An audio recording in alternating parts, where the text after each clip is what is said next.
उसे यह फिक्र है हरदम नया तर्जे जफा क्या है। हमें यह शौक है देखें सितम की इंतहा क्या है। आपकी स्क्रीन पर जो तस्वीरें चल रही हैं, ये तस्वीरें कम से कम कमोबेश इन्हीं पंक्तियों को चरितार्थ कर रही हैं। आपकी स्क्रीन पर आपने बारी बारी से दो तस्वीरें देखी।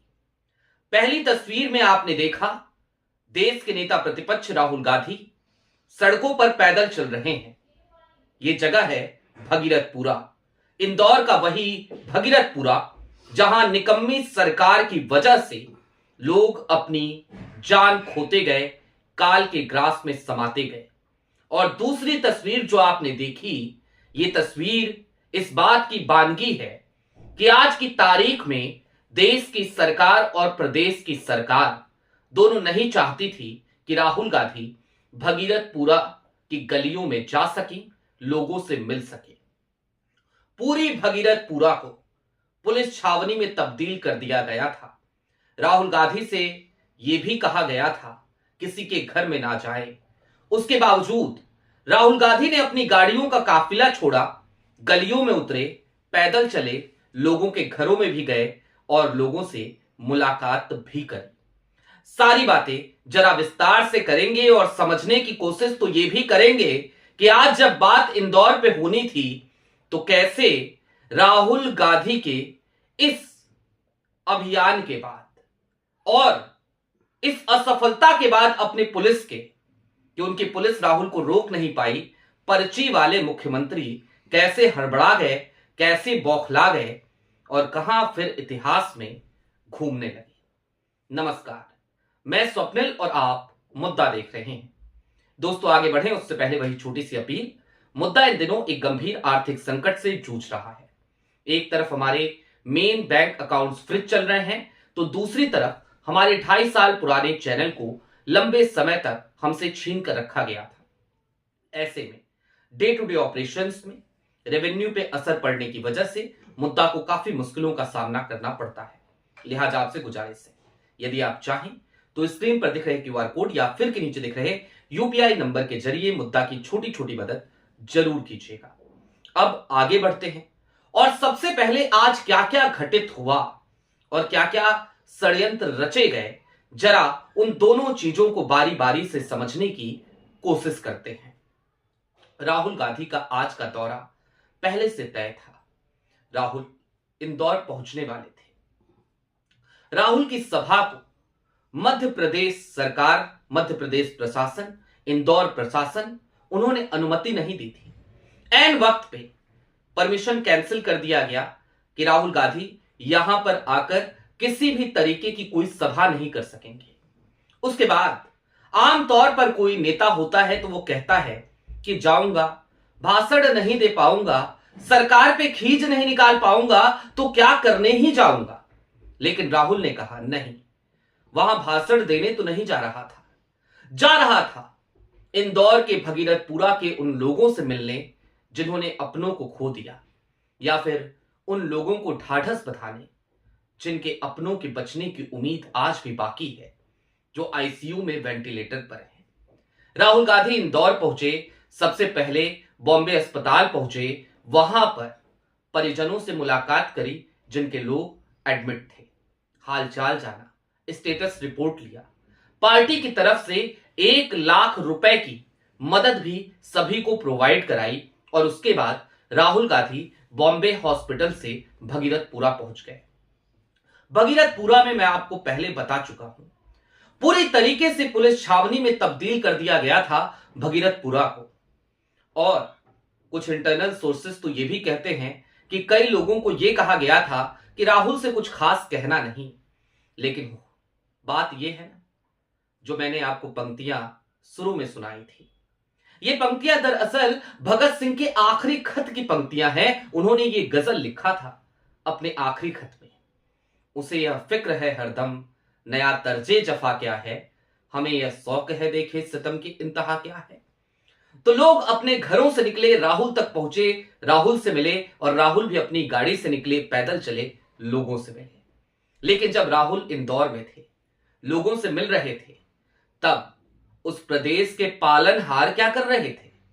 माननीय मुख्यमंत्री जो इंदौर शहर के प्रभारी मंत्री भी हैं, जो इंदौर के पड़ोसी भी हैं, उज्जैन के रहने वाले हैं, वो कहां थे?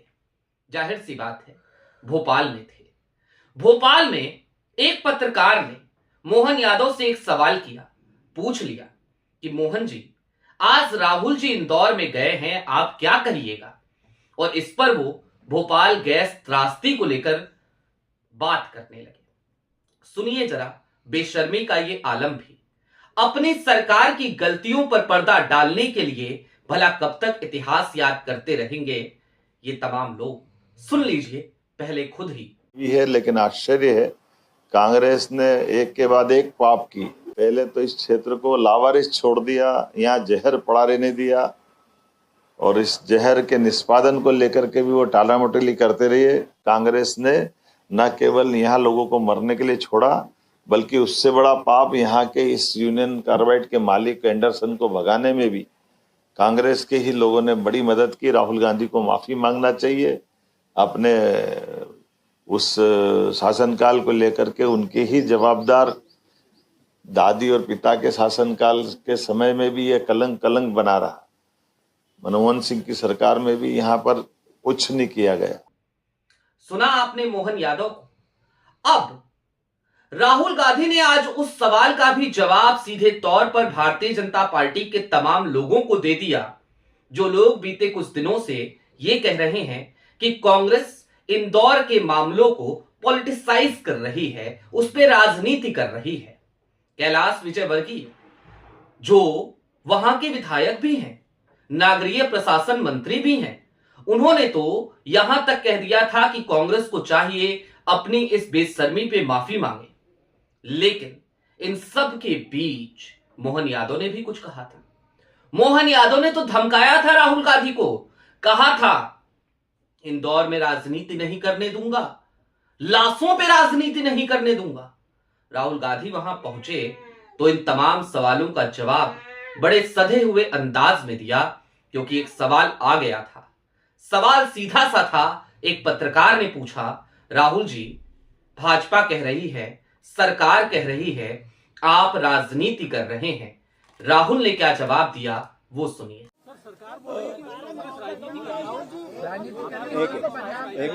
देखिए, राजनीति नहीं है यहाँ पे। मैं विपक्ष का नेता हूँ। यहाँ पे लोगों की मृत्यु हुई है, यहाँ पे लोगों को साफ पानी नहीं मिल रहा है। मैं इनका मुद्दा उठाने आया हूँ, उनकी मदद करने आया हूँ। इसमें कोई गलत काम नहीं है। मेरा काम है। एक सेकंड मेरा एक सेकंड बोलने दीजिए मुझे। एक सेकंड मुझे बोलने दीजिए। आप सवाल पूछ रहे हैं, मुझे बोलने दीजिए। तो मेरी जिम्मेदारी बनती है कि हमारे देश में